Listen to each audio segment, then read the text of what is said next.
अभी इस टाइम जो गोल्ड को लेकर कंफ्यूजन चल रहा है पूरे इंडिया में कि गोल्ड अभी खरीदना चाहिए या नहीं, ये ऑब्वियस है क्योंकि एक तरफ गवर्नमेंट गोल्ड खरीदने से मना कर रही है और दूसरी तरफ गोल्ड प्राइसेस रॉकेट हो रही है। देखो, जो हमारे घर की अलमारी में गोल्ड होता है वो सेविंग्स नहीं है, वो सेंटीमेंट या फिर ट्रेडिशन है। अब एक्चुअल इन्वेस्टर गोल्ड को एक इंश्योरेंस के जैसा यूज करता है। सबसे पहले तो ये समझो कि गोल्ड एक इन्वेस्टमेंट नहीं है, क्योंकि गोल्ड कोई काम नहीं करता जिससे रिटर्न आए।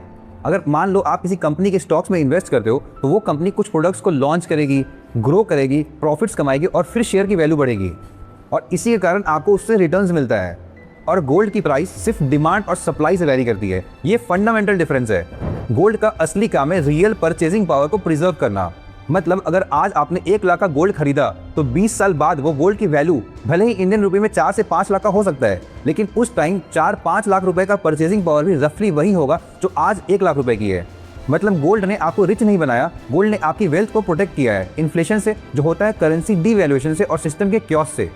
देखो, जब गवर्नमेंट को पैसा चाहिए होता है तो आरबीआई ज़्यादा नोट्स प्रिंट कर देता है और ज़्यादा नोट्स मार्केट में आने के कारण हमारी करेंसी इंटरनली डीवैल्यू हो जाती है। इसीलिए जब भी करेंसी गिरती है तो गोल्ड प्राइसेस ऊपर चली जाती है। अब सबसे बड़ा सवाल ये आता है कि आपको अपने पोर्टफोलियो में कितना गोल्ड रखना चाहिए। तो इसके लिए एक सिंपल थंब रूल है। अगर मार्केट थोड़ा स्टेबल है तो पूरे पोर्टफोलियो का 8 से 10% गोल्ड में इन्वेस्टेड होना चाहिए, और अगर मार्केट थोड़ा अनस्टेबल लग रहा है जियोपॉलिटिक्स के कारण, जैसे कि अभी है, तो 14 से 15% तक का गोल्ड आप ले सकते हो। लेकिन एक मिस्टेक यहाँ भी मोस्टली इन्वेस्टर्स कर देते हैं, गोल्ड को गलत फॉर्म में खरीद लेते हैं। देखो, फिजिकल गोल्ड की ज्वेलरी वर्स्ट फाइनेंशियल इंस्ट्रूमेंट होता है।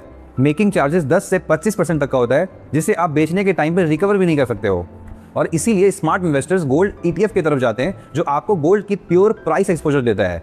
लेकिन सिर्फ ईटीएफ खरीद लेना इनफ नहीं है। असली सवाल ये भी है कि कब खरीदना है, और इसके लिए 2 रेशियो है जो दुनिया के बड़े इन्वेस्टर्स भी यूज करते हैं। पहला है gold to Nifty ratio. Formula simple है, गोल्ड की प्राइस पर 10 ग्राम डिवाइडेड बाय निफ्टी 50 का लेवल। अब ये रेशियो आपको बताता है कि गोल्ड और इक्विटी के बीच में रिलेटिव वैल्यू क्या है, मतलब कौन सस्ता और कौन महंगा मिल रहा है।